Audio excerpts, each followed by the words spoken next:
할렐루야! 할렐루야! 오늘 저는 참 스승이라는 예수 그리스도, 참 스승 예수 그리스도라는 제목으로 여러분과 은혜를 나누고자 합니다. 여러분 존경하는 스승님 계십니까? 저에게는 지금까지 많은 스승들이 계셨습니다. 초등학교부터 박사과정까지 학교에서 또 교회에서 여러 선생님들이 계셨습니다. 그러나 제가 오늘 스승의 날을 맞이하여 제 스승으로 주저없이 말씀드리고 싶은 분이 계십니다. 바로 대학에서 교수로 후학들을 가르치시다가 4년 전 은퇴를 하셨습니다. 그분의 은퇴 예배를 제자인 제가 인도하면서 이런저런 생각들을 많이 했습니다. 37년간 300여 명의 제자들과 함께 창작의 끈을 놓지 않으시고 총 400여 곡을 작곡하셔서 하나님을 찬양하는 일념으로 살아오신 스승이십니다. 여기에 보면 GCM이라는 공동체가 있는데 작곡가들이 모인 공동체예요. 예전에 함께 모여서 이렇게 찍은 사진도 있어요. 제자들과 함께. 첫 번째, 저는 그 스승을 보면서 그분에게서 성실의 모습을 보았습니다. 언제나 찾아가도 항상 웃으시며 반겨주시는 모습. 나 바쁘니까 그만하자 라고 먼저 이야기하신 적이 없으셨습니다. 항상 반갑게 맞아주시면서 제자이지만 제자의 말을 오히려 경청하시는 모습. 항상 그분 책상에 놓인 빈 오선지에 하루 몇 마디라도 채우시는 모습. 그 모습을 제자들에게 삶으로 보여주신 스승이십니다. 무슨 일을 감당하든지 최선을 다하시고 성실하게 일하신 모습.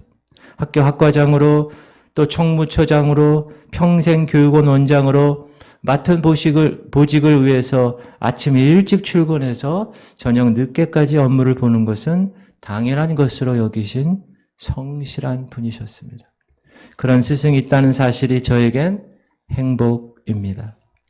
두 번째, 그분에게서 겸손의 모습을 봅니다. 언제나 잔잔한 어조로 수줍듯 웃으며 말하시는 모습. 언제나 자제하고 배려하는 어투. 고개를 끄덕거리면서 그럴 수도 있지 하면서 항상 상대방을 이해하는 모습. 지금까지 큰 소리로 감정 표현하시는 스승의 모습을 저는 본 적이 없습니다. 은퇴 예배 때 은퇴를 축하하기 위해서 오신 분의 축하의 말을 들으실 때도 그 자기 자리에서 일어나셔서 겸손히 그 축하의 말을 새겨서 듣는 모습. 저는 그런 스승이 있다는 사실이 저에겐 행복입니다. 세 번째, 그 스승에게서 자유함의 모습을 봅니다.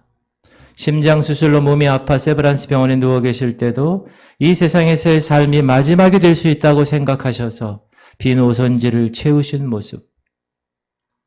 제자들과 함께 바깥바람 쐬며 밥을 먹을 때도 갖가지 신경 써야 할 대학 총무처장 시절에도 회갑 기념 연주회 때 모습에도 그리고 은퇴하는 은퇴 예배 그 시간에도 그 스승은 자유함의 모습으로 사셨습니다. 말이 아닌 삶의 모습으로 언제나 제자인 저에게 이렇게 말씀하는 듯합니다. 나는 비천에 처할 줄도 알고 풍부에 처할 줄도 알고 모든 일 곧 배부름과 배고픔과 풍부와 궁핍에도 처할 줄 아는 일체의 비결을 배웠노라. 음악을 하기엔 너무나 가난했던 시골 중고등학교 시절에도 힘든 고학생의 대학 시절에도 그리고 이제 넉넉히 교수가 되어 교수로서 학생들을 가르칠 때도 교회에서 장로의 직분을 감당할 때도 언제나 나의 스승은 변하지 않고 그 상황과 환경에 구애받지 않고 그 상황에서 자유함을 누리며 모든 상황에 처할 줄 아는 일체의 비결을 배운 모습으로 그렇게 사셨고 그의 삶의 모습을 제자인 제게 보여주셨습니다. 저는 그런 스승이 있다는 사실이 그래서 저에겐 행복입니다. 오늘 스승의 날을 맞이하여서 교회 공동체에 속한 성도님들 섬기는 저부터 그리고 잠시 코로나로 스승의 사역을 잠시 쉬고 있는 교사 선생님들 그리고 맡겨주신 목원들을 섬기는 목자와 매니저들, 그리고 곳곳에서 스승의 역할을 감당하는 모든 성도들에게 격려와 감사의 말씀을 드리고 싶습니다. 모든 위대한 인물들에게는 좋은 스승이 있습니다. 철학자 플라톤 뒤에는 소크라테스가 있었고 헬렌 켈러 뒤에는 설리반 선생님이 있었습니다. 성경에도 여호수아 뒤에는 모세가 있었고 다윗 뒤에는 사무엘이 있었습니다. 엘리사 뒤에는 엘리야가 있었고 디모데 뒤에는 바울이 있었습니다. 스승 한 사람의 영향력은 대단해서 그의 지도를 받은 제자의 삶 전체를 바꾸는 놀라운 영향력을 끼치는 것을 우리는 알고 있습니다. 특별히 저와 여러분은 영적인 면을 다루며 살아가는 사람들입니다. 그래서 우리는 이 세상의 여러 스승보다 모든 스승 위에 뛰어난 예수 그리스도, 그분으로 인해서 태어났고 그분으로 인해서 구원의 반열에 들어선 사람들입니다. 그러므로 영적으로 태어난 우리들에게는 최고의 스승 되시는 그분에게서 배운다는 것, 그것이 가장 올바른 것이라고 생각합니다.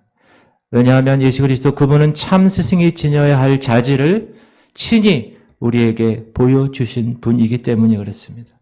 저는 오늘 우리의 참 스승 되시는 예수님의 삶을 살펴보면서 우리가 어떻게 그분을 닮아가야 하는지, 참 스승 되신 예수님에게서 배워야 할 것은 무엇인지 몇 가지 여러분과 은혜를 나누고자 합니다.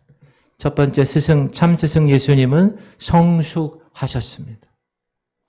우리 누가복음 2장 40절 한번 읽어볼게요. 시작. 아기가 자라며 강하여지고 지혜가 충만하며 하나님의 은혜가 그 위에 있더라. 예수님은 아기 때부터, 지금 우리가 두 애들 가르쳤잖아요. 그 어려서부터 신체적으로, 정신적으로, 영적으로 성장해 가셨음을 이 말씀을 통하여 알 수 있습니다. 아기가 자라며, 그분은 자라면서 강하여졌고 지혜가 충만했고 하나님의 은혜가 그분 위에 있었습니다. 그리고 이제 그분은 더 잘하셔서 예수님이 12살 정도 되셨을 때, 우리로 얘기하면 초등학교 5학년 때 성경은 이렇게 그를 이야기합니다. 시작. 예수는 지혜와 키가 자라가며 하나님과 사람에게 더욱 사랑스러워 가시더라. 아기 때부터 또 초등학교 시절을 거치면서 정신적으로 지혜롭게, 신체적으로 키가 커지고 영적으로 하나님께 더 사랑스러워 가고 또 사회적으로 사람들에게 더 사랑스러워 가는 이 네 가지 면에서 성숙한 분이셨음을 우리는 알 수 있습니다. 성도님들께 제가 질문 드립니다. 자, 로마서 8장의 말씀에 보면 하나님께서 우리를 미리 정하시고 구원의 반열에 이르게 하신 이유에 대해서 나옵니다. 여러분, 하나님이 여러분을 왜 택하시고 왜 하나님이 여러분 자녀 삼아주시고 지금 이렇게 예배당에서 예배할 수 있게 하셨을까요? 그 이유가 나옵니다. 그 이유는 하나님의 아들 예수 그분의 형상을 본받게 하기 위해서. 네.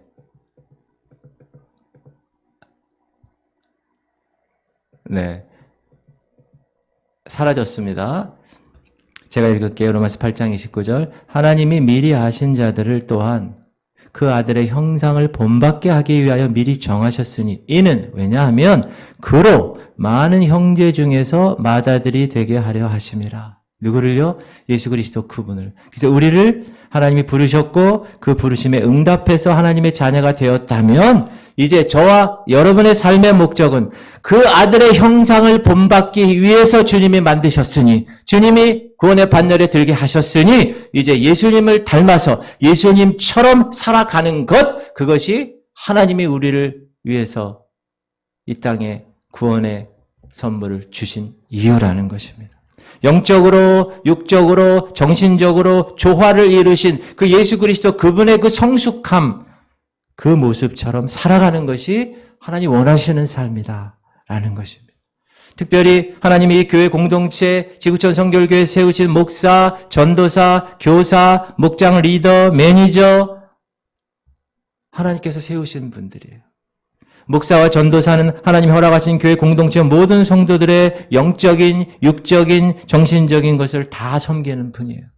교사는 하나님이 허락하시는 청소년들과 청년들의 멘토가 되어서 그들의 영적으로, 육적으로, 정신적인 성숙을 위해서 애를 쓰는 사람들이에요. 목장 리더와 매니저는 하나님이 허락하시는 목원들을 영적, 육적, 정신적 리더로서 목원들을 섬기는 사람들입니다. 또한 교회 모든 공동체에 하나님께서 속하게 한 여러 성도님들도 가정에서, 직장에서, 또 학교에서 있는 그곳에서 하나님이 허락하신 가족들, 직장 동료들, 친구들, 관계하는 모든 사람들의 영적, 육적, 정신적 리더가 되어서 그들을 하나님의 백성들로 잘 성숙시키는 성도의 보편적인 사명을 가진 사람들입니다. 믿으십니까? 그러므로 우리 모두는 다 참 스승 예수 그리스도의 그 성숙의 모습을 본받아서 하나님 허락하신 분들을 섬겨야 되는 겁니다. 할렐루야. 왜요? 하나님 그렇게 성숙한 생활로 예수 그리스도를 우리에게 보여주셨으니까 우리도 그분을 따라서 그분을 닮는 게 하나님이 우리를 구원시키신 목적이니까 그렇게 살아가는 거예요. 두 번째, 스승 예수님은 확실한 이해자셨다라는 거예요. 예수님은 가르치실 내용을 확실히 파악하신 분이셨어요. 예수님은 제자들을 가르치실 때 아마 혹시 어쩌면 글쎄 이런 말을 한 번도 사용하지 않으셨습니다. 그 대신에 내가 진실로 너희에게 이르노니, 이 말은 예수님 자신이 전할 메시지를 정확히 알고 계셨고 확실하게 이해하셨고 그 메시지를 선포하실 때 더듬지 않으셨다는 것을 의미합니다. 예수님은 강의 노트에 의존하지도 않으셨습니다. 무슨 말을 해야 할지 잊으신 때도 없으십니다. 준비가 부족한 적도 없으셨어요.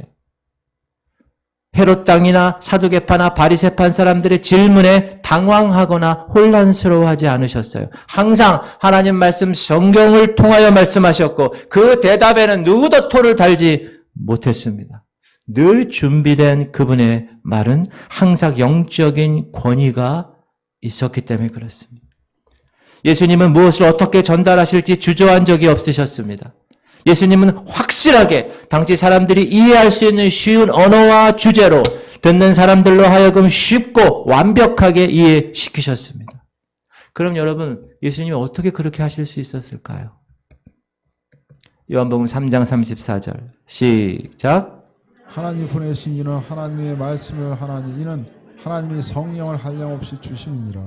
하나님이 보내신 이는 하나님의 말씀을 하나니 이는 하나님이 성령을 한량없이 주었기 때문에, 예수님은 하나님의 영 성령 충만한 삶을 사셨기 때문입니다.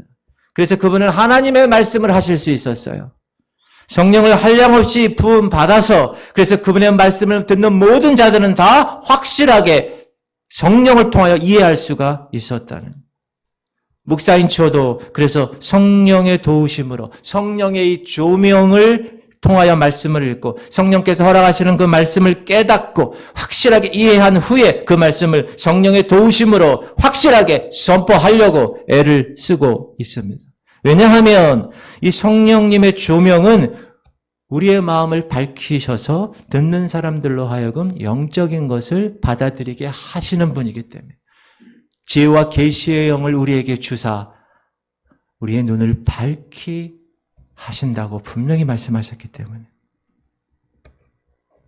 고린도전서 2장 12절 다 같이 읽을까요? 시작. 우리가 세상의 영을 받지 아니하고 오직 하나님으로부터 온 영을 받았으니 이는 우리로 하여금 하나님께서 우리에게 은혜를 주신 것들을 알게 하려 하심이라. 성령께서는 우리에게 예수 그리스도를 알아보는 새로운 눈을 주셨습니다. 요한일서 보면 시작. 또 아는 것은 하나님의 아들이 이르러 우리에게 지각을 주사 우리로 참된 자를 알게 하신 것과 또한 우리가 참된 자 곧 그의 아들 예수 그리스도 예수 안에 있는 것이니 그는 참 하나님이시요 영생이라. 사랑하는 성도님들, 우리는 목사로, 전도사로, 교사로, 목장 리더로, 매니저로, 그리고 세상에서는 성도로 부름받은 사람들입니다. 그러므로 우리가 영적 진리에 대해서 참 스승 예수님처럼 정확하게 알고 정확하게 확신 있게 선포하고 성령을 통하여서 준비되게 될 때 하나님은 목사를 통하여 이 교회를 변화시키시고 교사를 통하여 다음 세대들을 변화시키시고 목장 리더와 매니저를 통하여 목원들을 변화시키시고 우리 성도들을 통하여 세상을 변화시키시는 것입니다. 할렐루야. 그러므로 준비하는 거예요. 저를 포함한 하나님의 자녀들, 그 자녀됨의 삶을 내가 확실하게 이해하고 그거를 선포해서 참 스승 예수님처럼 그렇게 살아가야 되는 것. 그것이 하나님이 원하시는 삶이다. 할렐루야. 고개를 드시기 바랍니다. 고개를 설교 들을 때 다 고개를 내리고 그래 눈을 다 감죠? 그러면 정확하게 1분 35초 후에 좁니다. 정확하게 고개를 들고 저랑 눈을 마주치십시오. 세 번째 스승 예수님은 겸손하셨어요. 예수님은 하나님이십니다. 믿으십니까? 그리고 이 땅을 지으신 창조주이세요. 그러나 예수님은 이 땅에 종의 모습으로 겸손하게 오셨어요. 빌립보서 2장 7절 시작. 오히려 자기를 비어 종의 형체를 가지사 사람들과 같이 되셨고 하나님이셨지만 동등됨을 취할 것으로 여기지 아니하시고 자기를 비우셨어요. 그리고 사람들과 같이 되셨어요. 예수님은 섬김을 받으러 오신 분이 아니에요. 섬기러 오셨습니다. 마태복음 20장 시작. 인자가 온 것은 섬김을 받으려 함이 아니라 도리어 섬기려 하고 자기 목숨을 많은 사람의 대속물로 주셨습니다. 여기서 섬긴다는 게 뭐냐 하면 디아코네오라는 뜻은요. 하찮은 일이라는 거예요. 여러분 식당 가서 딱 식사할 때 옆에서 서빙하는 사람 이렇게. 제가 예전에 중국집에 난생 처음 좋은 중국집을 한번 누구한테 초청받아서 갔어요. 거길 딱 가서 먹는데 테이블마다 두 사람이 서 있어요, 옆에. 그래서 뭐 이렇게 뭐가 떨어지고 그러면 그 즉시 탁탁탁. 제가 난생 머리털 나고 처음 그런 데 가봤는데 부담되더라고요. 저는 소화가 잘 안 되는 것 같아요. 여러분 섬긴다는 건 뭐냐? 옆에서 시중 드는 일이에요. 아주 하찮은 일. 가정에서 이것저것 필요를 돌보는 정말 품이 없어 보이는 일. 설거지하거나 방바닥 닦거나 그런 일일 수 있어요. 그게 섬기는 거예요. 예수님 당시에 종교적 리더십이었던 사람들, 율법학자들, 대제사장들, 바리새인들, 서기관들 모습처럼 그렇게 거만하지 않으셨어요. 목에 힘주지 않았어요. 사람에게 칭송받고 사람에게 박수받는 그 길을 선택하지 않으셨어요. 오직 예수님은 더 낮은 자리로 내려가셨어요. 창녀와 세리와 함께 하셨어요. 병든 사람과 가난한 사람과 함께 하셨어요. 겸손의 삶을 사셨어요. 그 겸손을 그리고 제자들에게 삶으로 보여주셨습니다. 사랑하는 성도님들, 가르침이란 섬김입니다. 따라합시다. 가르침이란 섬김입니다. 여러분 리더십으로 세움받으신 분들 섬김으로 가르치는 거예요. 여러분 가정에서 엄마 아빠의 모습으로 리더십으로 세움받으셨습니까? 자녀들에게 섬김으로 가르치는 거예요. 근데 그 섬김이 뭡니까? 겸손이라는 거예요. 교회 공동체의 섬김은 겸손입니다. 예수님과 그분의 말씀으로 겸손하게 성도들을 섬기는 겁니다. 그러므로 목사인 저부터 그렇게 하려고 노력합니다. 교만하지 않고 더 겸손하게 하나님이 허락하신 양들을 섬기는 거예요. 양들에게 주장하는 자세로 하지 아니하고 오직 양무리의 본이 되기 위해서 더 겸손하게 그렇게 살려고 노력하고 있습니다. 왜요? 예수님이 그렇게 사셨습니다. 그분은 하나님이셨고 창조주셨는데 피조물이 되셨고 그 피조물에 의해 죽으셨어요. 왜 그렇게 하셨을까요? 하나님 아버지의 뜻을 이루게 하시기 위해서. 자신을 죽기까지 낮추셨고 복종하셨어요. 그렇기 때문에 하나님이 모든 입으로 예수 그리스도를 주라 시인하게 하시고 모든 무릎을 예수 그리스도의 앞에 꿇게 하신 것입니다. 할렐루야. 이것이 하늘의 원리입니다. 세상의 원리는 뭐예요? 굴림입니다. 남들보다 더 위에 있기 위해서 처절하게 살아가는 삶이에요. 그러나 하늘나라의 삶은 그렇지 않습니다. 하늘나라의 리더십의 목적은 섬김이에요. 겸손히 제자들의 발을 씻기는 겁니다. 17세기에 로렌스라는 수도사가 있어요. 여러분 많이 들어보셨을 거예요. 그가 어느 날 말썽 많고 다툼으로 소문난 한 수도원의 원장으로 임명받게 됩니다. 그래서 원장으로 임명받는 날 그 수도원에 가게 됐어요. 똑똑똑 문을 두드렸어요. 젊은 수도사들이 문을 탁 열었어요. 그런데 앞에 백발이 성성한 노수도사가 있는 것을 보고 아니 이번에는 이렇게 나이 많은 수도사가 들어왔네 하면서 자 빨리 식당 가서 접시부터 닦으시오. 그것은 처음으로 들어오는 신참에게 그 접시 닦는 일을 시키는 것이 전통이 된 그런 수도원이었습니다. 그러나 원장으로 부름받았음에도 이 로렌스 수도사는 네 알겠습니다 라고 대답하고 곧장 식당으로 묵묵히 걸어갑니다.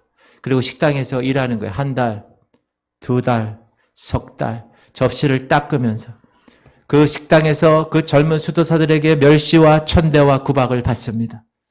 그런데 석 달이 지난 어느 날 그 지역 수도원 감독이 이제 순시차 이 수도원을 방문하게 됩니다. 젊은 수도사들은 감독을 맞이하려고 바쁘게 움직입니다. 그런데 감독이 딱 와서 보니까 수도원 원장이 보이질 않는 거예요. 감독이 묻습니다. 아니 수도원 원장님은 어디 계신가? 수도사들이 대답합니다. 수도원 원장님 아직 부임하지 않으셨는데요. 감독이 깜짝 놀랍니다. 그게 무슨 소리야? 내가 로렌스 수도사를 3개월 전에 이 수도원의 원장으로 임명했는데 감독의 말에 젊은 수도사들은 아연실색합니다. 즉시 식당으로 달려가요. 이 노 수도사 원장으로 부임한 그 수도사 앞에 무릎을 꿇습니다. 그러나 로렌스 수도사는 그 젊은 수도사들의 손을 붙들며 일으켜 세우십니다. 그의 그 겸손의 모습이 모든 수도사들에게 감동을 주었고 그 후부터는 그 문제 많고 그 다툼 많은 수도원은 모범적인 수도원의 모습으로 바뀌었습니다. 여러분 그것이 겸손의 힘입니다. 사랑하는 성도님들 겸손하십시오. 세상 일은 겸손하지 않아도 성공할 수 있습니다. 남을 넘어뜨리고 그 위에 올라야 세상에 말하는 그 성공을 쟁취할 수 있습니다. 그러나 하나님의 일은 그렇지 않습니다. 겸손해요. 여러분 이 지구촌 교회에서 가장 낮은 사람이 누군지 아세요? 목사인 저예요. 가장 낮은 자리에서 섬기는 위치에 쓴 사람이에요. 교사도 마찬가지고 목장 리더도 마찬가지고 성도들도 마찬가지. 이 공동체에서 제일 위에 있는 사람이 누굽니까? 새가족입니다. 우리 모두는 새가족을 섬기기 위해서 애써야 합니다. 그러므로 우리의 스승 예수님처럼 자신을 낮추고 종의 형체를 취할 때 하나님은 겸손한 그 사람을 들어 하나님의 때 반드시 들어 쓰시는 놀라운 역사를 일으키시는 줄 믿으시기 바랍니다. 할렐루야.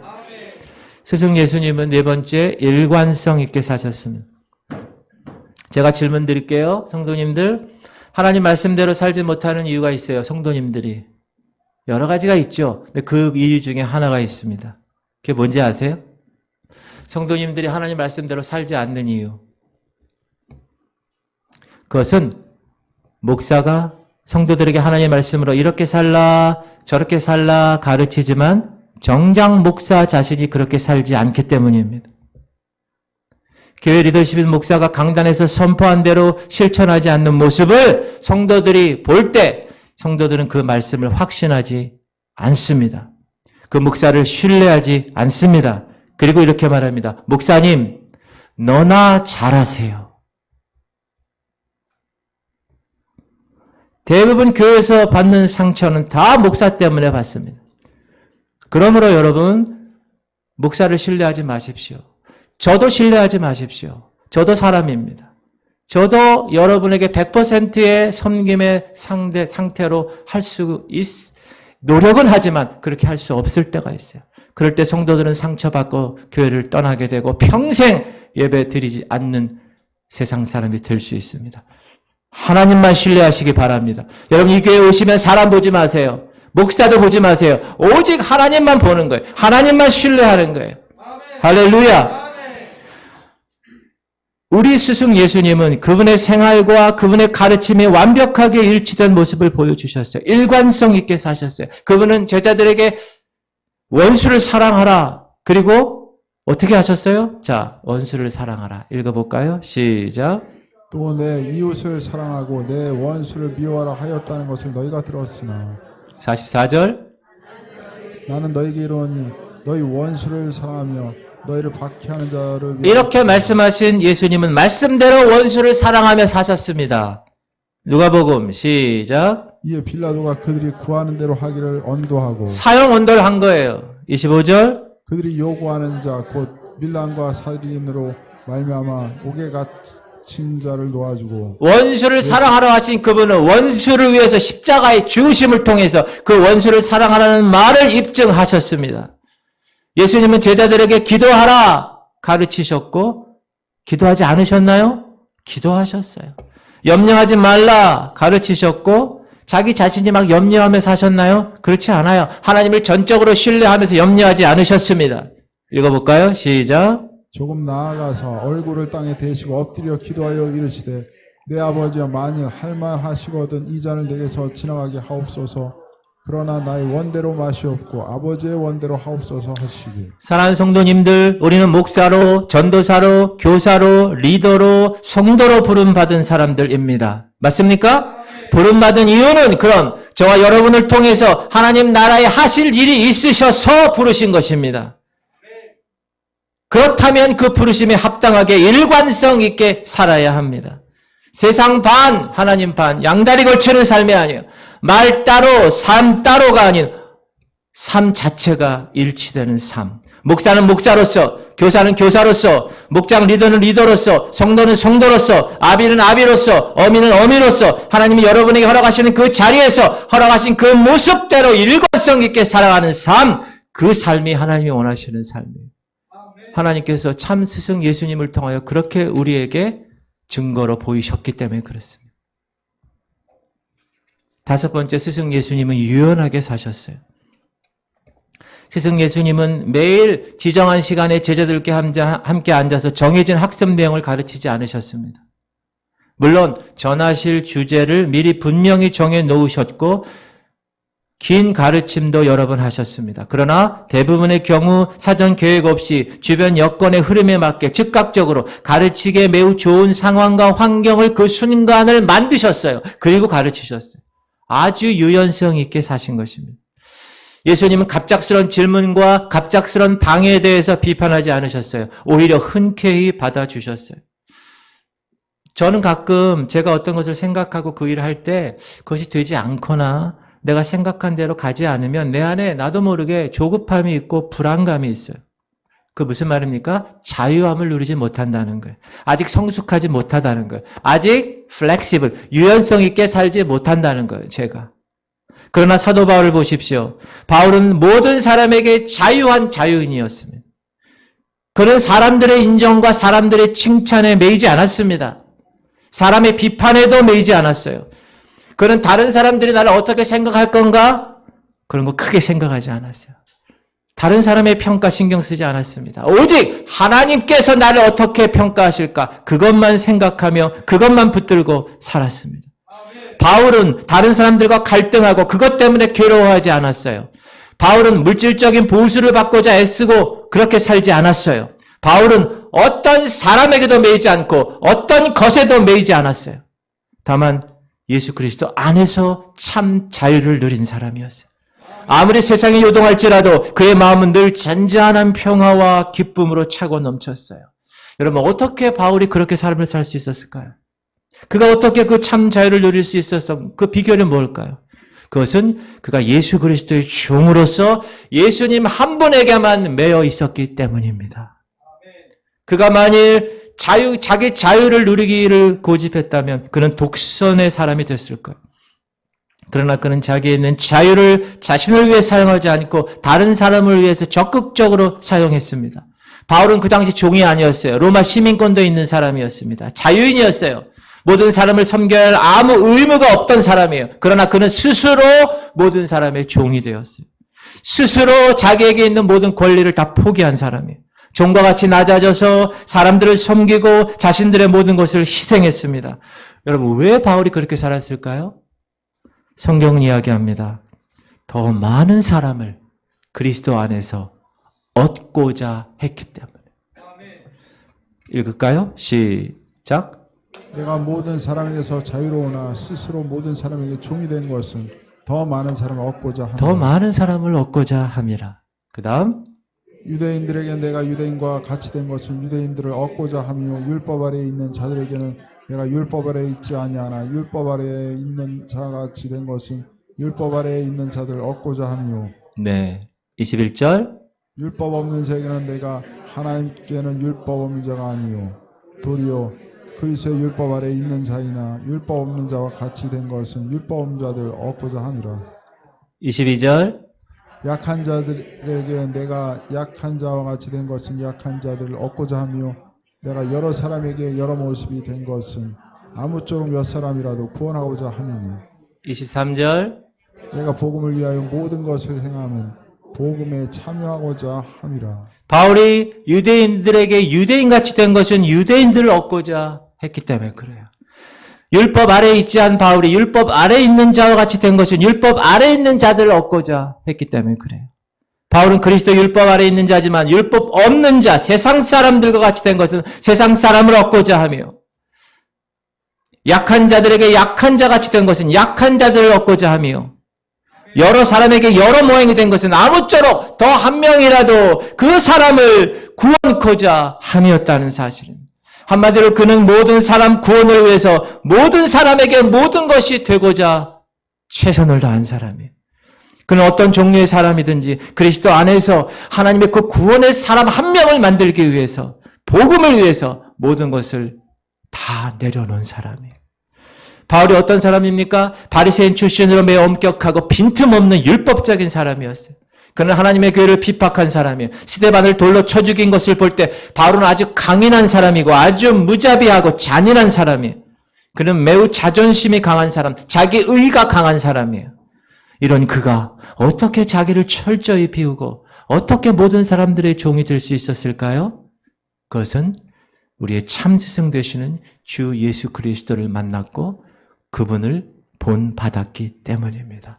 할렐루야. 사랑하는 성도 여러분들, 바울처럼 예수님처럼 유연하게 사십시오. 자유함으로 사십시오.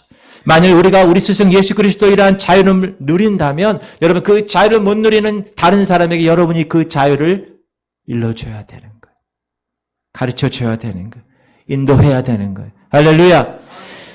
여러분 여러분 앞에 펼친 환경이 여러분이 생각하는 환경이 아닙니까? 여러분이 원하는 환경이 아니세요? 그러면 그 환경을 보고 불평하지 말고 그 환경 안에서 자유함을 누리십시오. 그 환경이 비천합니까? 비천함을 선택하세요. 그 환경이 풍부합니까? 풍부함을 선택하세요. 그 환경을 이겨내는 일체의 비결을 배우세요. 그게 하나님이 여러분에게 하신 말씀. 그리고 그 다음에 무슨 말이 나와요?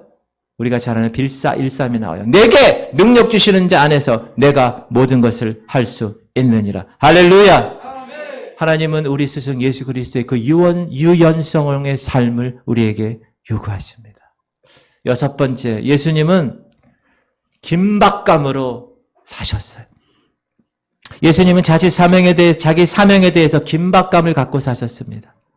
긴박감을 갖고 가르치셨어요. 긴박감을 갖고 사역하셨어요. 그분은 절대 게으르지 않으셨어요. 결연한 의지로 하나님이 맡겨주신 사명을 짧은 그 3년 반의 공생애 동안 그 사명을 이루기 위해서 부지런히 긴박함을 가지고 사셨습니다. 예수님은 주어진 기간 동안 자기 사명을 완수하려고 아버지 하나님이 맡겨주신 그 일에 전념했어요. 일정에 쫓기지도 않았어요. 시간 없다고 모임 취소하신 적도 없으세요. 그분은 항상 필요한 대상을 위해서 사역하셨어요. 병든 자를 고치셨어요. 귀신 내어 쫓으셨고 영혼 구원을 위해서 긴박하게 일하셨습니다. 자신을 대적하는 대적자들 이를 갈고 그들을 회피하지 않으셨어요. 제자들을 가르치기에 바쁘다고 얘들아 바빠 오늘은 그렇게 핑계 대신 적도 없으셨어요. 우리 스승 예수님은 주어진 시간에 주어진 사명을 최선을 다해서 긴박하게 살아가셨습니다. 사랑하는 성도님들, 지금 이 시대는 얼마 남지 않은 시대입니다. 지금은 어떤 시대예요? 깨어있을 때예요.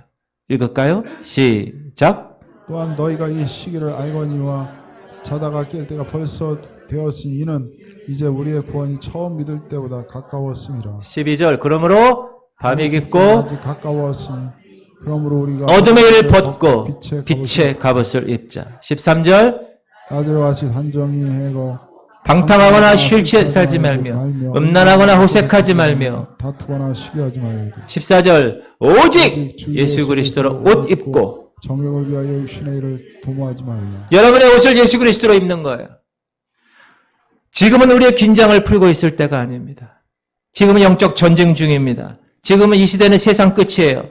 그러므로 긴박감을 가져야 합니다. 긴장해야 합니다. 목사인 저도 긴박감을 가지고 말씀 준비하고 긴장하며 말씀을 선포합니다. 지금 말세의 끝이라고 세상이 우리에게 얘기하고 있습니다. 하나님의 시간표 지금 맨 마지막을 가리키고 있어요. 그렇다면 지금 우리가 어떻게 해야 됩니까? 우리 스승 예수님처럼 긴박감을 갖고 살아야 돼. 긴박감을 가지고 가르쳐야 돼. 긴박감을 가지고 맡겨주신 일에 전념해야 되는 거예요. 지난 2년간 코로나 기간 동안 한국교회는 비대면 온라인 예배라는 기독교 역사 이래 상상도 못했던 새로운 환경과 맞닥뜨려야 했습니다. 예배뿐만 아니라 여러 교회 행사, 식당에서 밥도 못 먹고 수련회 아무것도 못하고 단기 선교 아무것도 못하고 교회 모든 일들 아무것도 하지 못했습니다. 일체의 모든 사역이 멈춰섰습니다. 코로나 이후 이미 교인 3명 중에 1명이 교회를 떠난 것으로 나타났습니다. 코로나로 줄어든 교인이 26.5%에 달한다는 통계가 나왔어요. 여러분, 교회 100명 중에 26명이 교회를 떠났다는 거예요. 이제 코로나가 끝나가고 있어요. 지금은 모든 교회가, 모든 성도가 긴장감을 가지고, 긴박감을 갖고, 이 교회 본질을 깨닫고, 코로나를 핑계대지 말고, 여러 가지 어려움 회피하지 말고, 바쁘다고 핑계대지 말고, 우리의 참 스승 예수님처럼 주어진 시간에, 주어진 사명을 위해서 긴박하게 신앙생활을 해야 할 때입니다. 오늘 본문 보면 예수님은 자기 자신을 선한 목자로 소개하세요. 특별히 삭슬 받고 남의 양을 치는 삭군 목자와 자신을 비교하고 계십니다. 왜 그렇게 비교하시면서 자기 자신을 선한 목자라고 말씀하셨을까요? 그 이유가 있어요. 그것은 맡겨진 양들을 자기 생명보다 더 사랑하기 때문에 그렇습니다. 오늘 본문 11절 시작. 나는 선한 목자라. 선한 목자는 양들을 위하여 목숨을 버리거니와. 권사님이 읽으신 11절부터 18절 쭉 보면 예수님은 자신이 양들을 위하여 목숨을 버린다라는 말이 무려 4번이나 나옵니다. 여러분, 우리가 애 낳을 때 한 생명이 이 세상에 태어나는 거 쉬운 거예요? 그렇지 않아요. 산모의 살이 찢어지는 듯한 고통과 눈물과 땀과 피를 쏟을 때 그 생명의 탄생이 이루어지는 것입니다. 영적 생명도 마찬가지입니다. 영적 생명을 태어나게 하는 것도 끊임없는 여러분의 눈물의 기도와 땀 흘림의 섬김과 희생의 피까지 쏟는 애씀이 있어야 영적으로 탄생하는 거예요. 그 탄생한 사람을 영적으로 성장시키는 것, 한 사람을 세워서 하나님의 선한 일꾼으로 세우는 그 일 역시 적당히 할 수 있는 일이 아닌 거예요.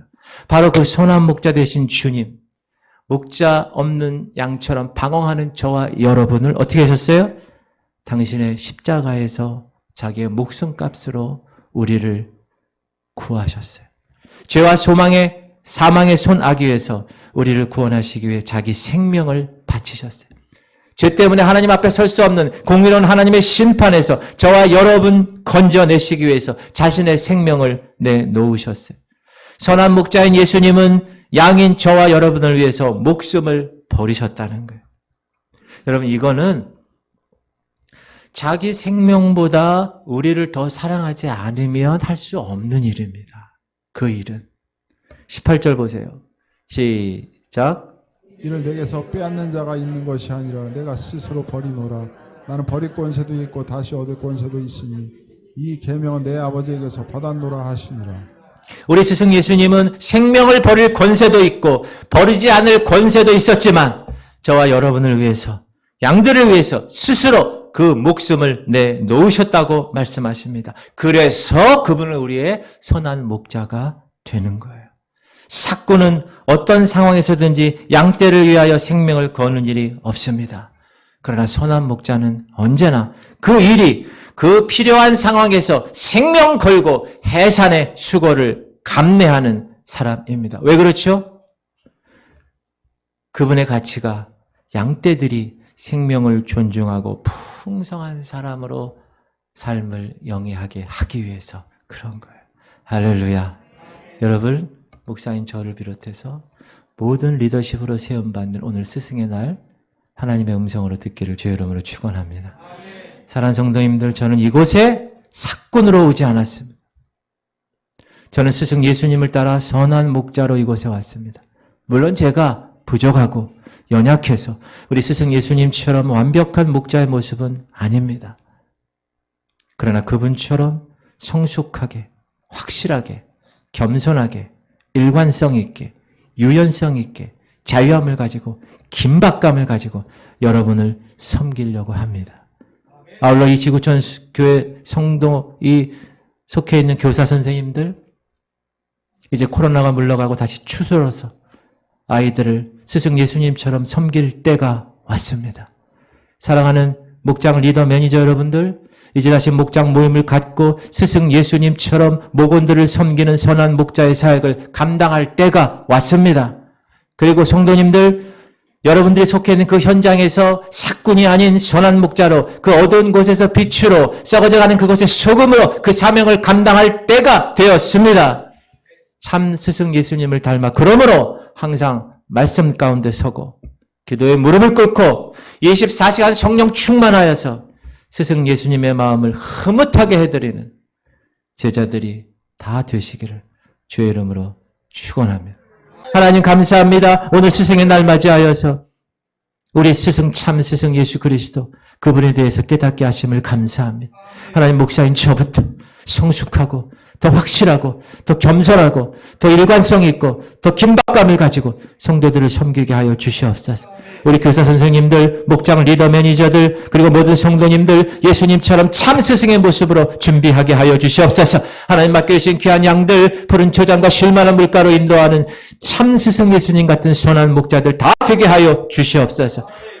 말씀과 기도와 성령 충만으로 주님이 허락하신 이 사명 최선을 다하다가 주님 품에 안기게 하여 주시옵소서. 우리의 참스승 되시는 예수 그리스도 이름으로 기도합니다. 아멘. 이제는 우리 주 예수 그리스도의 원하신 은혜와 하나님 아버지의 극진하신 사랑하심과 성령님의 감동감화 충만 교통 이루하심이 이제 스승, 참 스승 되시는 예수 그리스도, 그분을 본받아 하나님 허락하신 그 현장에서 섬기기로, 예수님처럼 섬기기로 결단하며 이 자리를 떠나는 하나님의 백성들 머리 위에 이제부터 영원토록 함께 하시기를 간절히 축원하옵나이다. 아멘.